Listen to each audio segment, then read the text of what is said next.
Hello friend, जय माता दी। कैसे हैं आप सभी लोग? आशा करती हूँ अच्छे ही होंगे। तो फ्रेंड, आज हम आपको इस वीडियो के माध्यम से बताने वाले हैं कि वट सावित्री व्रत कब है और इसकी पूजा कब की जाएगी। वट सावित्री व्रत अगर छूट गया है तो उठा सकते हैं या नहीं, या वट सावित्री व्रत जो महिलाएं पहली बार करेंगी वो कर सकती हैं या नहीं। वट सावित्री व्रत 2023 में कब है? वट वृक्ष और पंखा ना मिले तो क्या करें? अगर आप गर्भवती हैं तो व्रत को कैसे करें? इस तरीके की सारी जानकारी आपको इस वीडियो के माध्यम से मिलने वाली है। तो वीडियो को पूरा देखिएगा, वीडियो को बीच में से स्किप बिल्कुल भी मत कीजिएगा। अगर आप हमारे चैनल पर न्यू हैं तो चैनल को सब्सक्राइब कर लीजिएगा, जिससे कि आपको आने वाले सभी वीडियो सबसे पहले मिलें। और वट सावित्री व्रत से जुड़ी हुई बहुत सारी महत्वपूर्ण बातें जानने के लिए हमारी वीडियो को पूरा देखिएगा। सबसे पहला सवाल है कि क्या इस वर्ष वट सावित्री व्रत को उठा सकते हैं? तो हाँ, बिल्कुल उठा सकते हैं। मल मास लग रहा है या नहीं, तो सावन मास से पहले आप कोई भी न्यू व्रत उठा सकते हैं, बिल्कुल उठा सकते हैं। सावन के बाद में कोई भी व्रत नहीं उठाया जाएगा जिसे आप पहली बार करेंगे। सावन से पहले आप वट सावित्री व्रत को कर सकते हैं, क्योंकि यह व्रत तो जेठ मास में आता है और मल मास से पहले आप कोई भी व्रत उठा सकते हैं। दूसरा सवाल है कि हम वट सावित्री का व्रत कौन से दिन करेंगे? तो 19 मई को करेंगे। वट सावित्री का व्रत दिन रहेगा शुक्रवार, तो उसी दिन आपको वट सावित्री व्रत की पूजा करनी है, भांवर लगानी है और वट वृक्ष की पूजा करनी है। यह व्रत अपने पति की दीर्घायु के लिए रखा जाता है और हर सुहागिन महिलाएं इस व्रत के लिए रखती हैं। बहुत सी जगह अपने घर की मान्यताओं या परंपराओं के अनुसार यह व्रत नहीं भी किया जाता है। वैसे तो अधिकांश महिलाएं इस व्रत को करती हैं। बहुत सी बहनों का सवाल है कि हमारे घर में ये व्रत नहीं होता है तो क्या हम इस व्रत को उठा सकते हैं? तो हाँ, आप पहले अपने घर में ये पता कर लीजिए कि पहले भी अगर कोई व्रत रहा है और कोई भी उसके साथ में अप्रिय घटना नहीं हुई है तो आप व्रत को कर सकती हैं। बहुत सी जगह ये होता है व्रत, बहुत सी जगह नहीं होता है। तो आप पहले अपनी सास या जो भी बुजुर्ग घर में हैं उनसे पूछ लीजिए कि हम इस व्रत को करें या नहीं करें, या पहले हमारे घर में किसी ने व्रत किया है तो उसका कोई हमें दुष्प्रभाव या फिर जैसे कि कोई अप्रिय घटना हो जाती है जिस कार्य को हमारे घर में नहीं किया जाता है और वो कर लेते हैं तो हो जाता है। पहले आप अपने घर में इस बात को पूछ लीजिए कि आपके घर में किसी ने व्रत रखा हो और कोई बात नहीं हुई हो तो आप इस व्रत को कर सकती हैं। अगर किसी ने ये व्रत उठाया है और उनके साथ कोई घटना हुई है तो आप व्रत को नहीं उठाएं। अगर कुछ नहीं हुआ है तो आप व्रत को उठा सकती हैं। कुछ बहनों का सवाल था कि क्या प्रेगनेंसी में पूजा कर सकते हैं? तो हाँ, बिल्कुल करिएगा। सभी ये जो पूजाएं होती हैं ना, आप कर सकते हैं।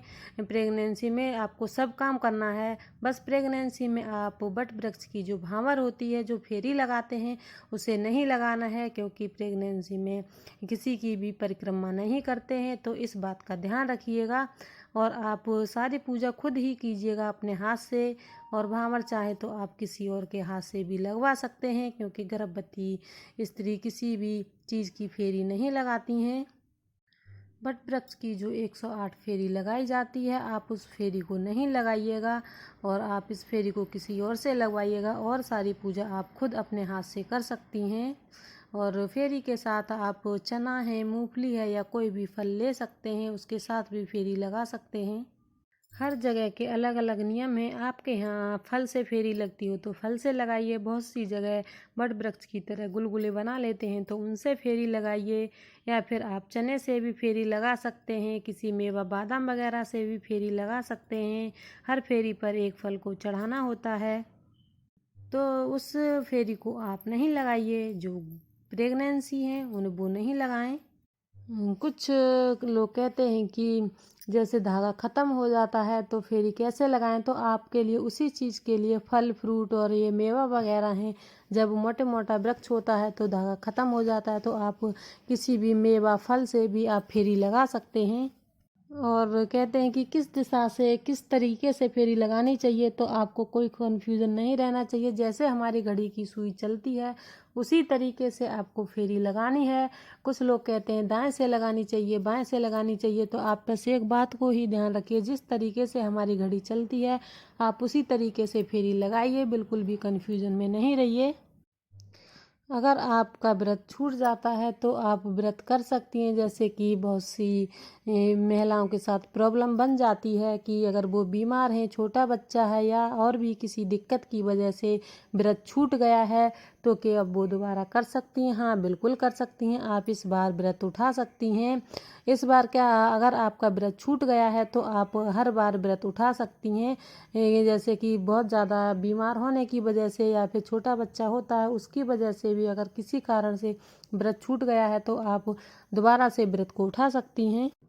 इस व्रत में आप पति से पूजा बिल्कुल भी नहीं करवाइएगा। आप किसी वजह से अगर पूजा नहीं कर पा रही हैं या कोई प्रॉब्लम है तो आप किसी और से पूजा करवा लीजिए, किसी सुहागिन महिला से, क्योंकि बहुत सारी महिलाएं वट वृक्ष के पास रहती हैं। इस पूजा में पति को बिल्कुल भी हाथ नहीं लगाना है, ये सारी पूजाएं महिलाएं ही करती हैं। तो आपकी ये तो बात क्लियर हो गई है कि पति पूजा नहीं करते हैं इस व्रत में, और आप छूटा हुआ व्रत भी दोबारा उठा सकती हैं। जब आप किसी और से पूजा करवाते हैं तो फिर वो वाला जो ब्राह्मण को दान करने वाला सामग्री रहता है आप उसे दान कर दीजिए, और जिन्होंने पूजा किया है उनसे जो सामग्री अपने घर का है जो पति को देना है उसे वापस लाकर पति को तिलक कर दीजिए और उन्हें सामग्री भेंट कर दीजिएगा, जिससे आपको संपूर्ण पूजा का फल प्राप्त होगा।